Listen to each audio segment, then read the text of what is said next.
This is KGW News at Sunrise. And Pioneer Courthouse Square was busy with a little frozen precip late last night and into the early morning hours. You see the snow falling there in the overnight. Yes, we did see a little snow, and good morning, everyone. Thanks so much for getting up with us on this Sunday morning. It is 6 a.m. I'm Tim Gordon. Did you get any snow where you live? Well, they officially got 0.2 inches of snow out at the Portland airport. Now, here's what things look like in East Vancouver. You can see the snow falling there. Thanks to Austin for that nice look and video for us at East Vancouver. And it was sticking in Happy Valley. Thanks to T. Durden for this picture. Actually, a pretty good coverage there in Happy Valley. A little bit of elevation most likely there. And it was sure snowing in Southeast Portland. You see it? Cindy sent us this video from her house. Appears we're done with the snow for now, but it's time to check in with Keely Chalmers for a quick look at what's ahead today. Keely? Yeah, we have got a wet forecast. We may still see some flakes flying out there. It's going to be more of a wintry mix. But yeah, it was quite an eventful night. Anywhere from, last I heard, it was 0.4 up at the airport, but I'll have to double check on that here in the next 10 minutes.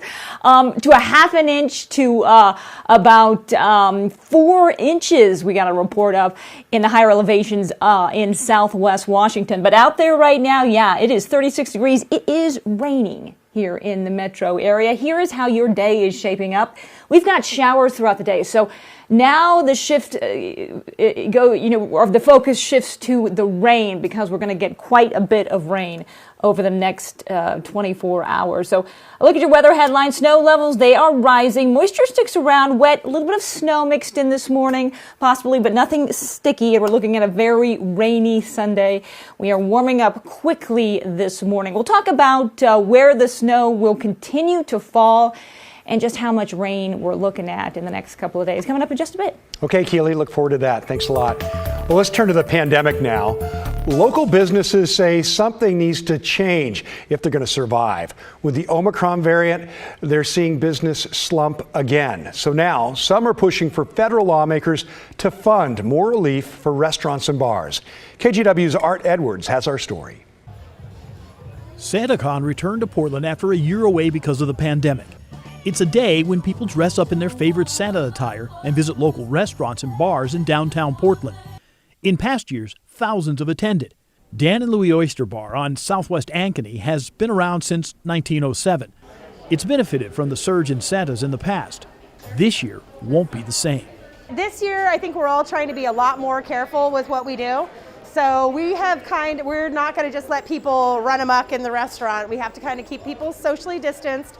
So it is going to impact how much business we do this year because it just can't be as busy because we don't want to get people sick right before the holidays. The Omicron variant is playing a big role in that. Officials say that it could take over as the dominant variant soon. The OHSU forecast says that a big wave is coming, and it threatens to be even bigger than any we've seen before. Definitely seen a change from November to December with the Omicron variant coming out. You can definitely tell that there's been a lot less people coming in to dine. I think people are a little more worried than they were. Wedgehead in Northeast Portland is a bar, restaurant, pinball arcade combination. The owner joined more than 3,000 restaurants nationwide, including hundreds from Oregon, to sign a letter to Congress. The letter says many restaurants are in danger of closing without another $60 billion for the Federal Restaurant Revitalization Fund.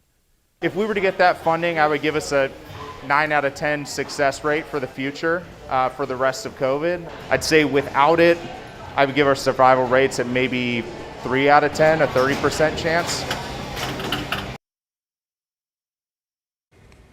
That was Art Edwards reporting.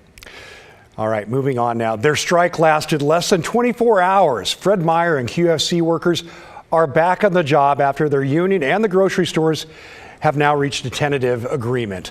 The strike over unfair labor practices was scheduled to run through Christmas Eve, but was called off yesterday morning. The details won't be public until union members can review the deal and vote. But the union called the agreement exceptionally good, and the grocery stores released a statement saying that they're grateful for their associates, customers, and community. Meantime, some workers at Burgerville have agreed to become the nation's first union contract at a self-standing fast food restaurant. More than 75% of employees at 5 of its stores took part in the vote over the past month. Under the new contract, those workers will get a 3-month set schedule, paid vacation, paid parental leave, improved job safety, and more job security. In a statement on Twitter, Burgerville said it looks forward to working with the union to make it the best restaurant to work at in the Pacific Northwest.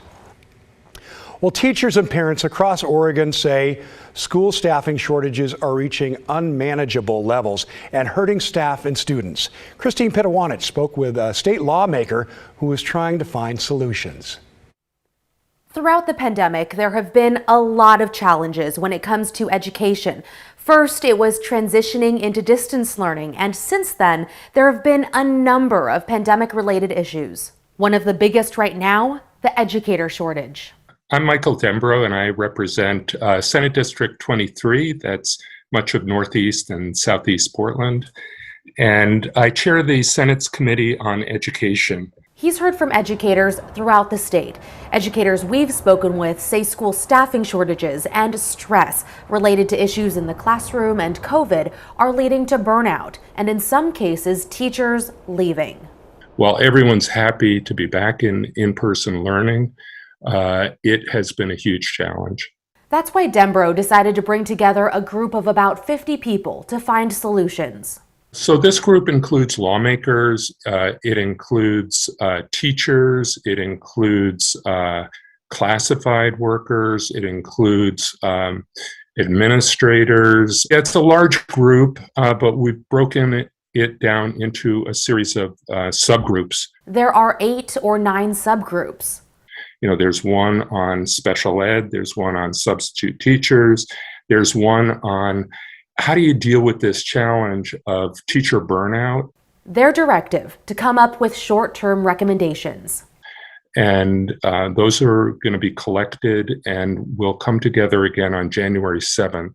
Dembro says short-term solutions could include helping districts with signing and retention bonuses. But of course, more recommendations will be developed in the coming weeks. The hope is for legislation to be passed by the end of February, and with an emergency clause, changes could be implemented right away. Dembro, like many others, say there were staffing issues and challenges before COVID, but the pandemic exacerbated them. Once short-term solutions are implemented, the group will then focus on medium and long-term solutions that involve issues like compensation, recruitment, and retention. Christine Pitawanich, KGW News. And another shortage out there is the blood supply. Saturday was Blood Donor Day across the Northwest. And coming up in 2 minutes, why it's so important to donate now if you can.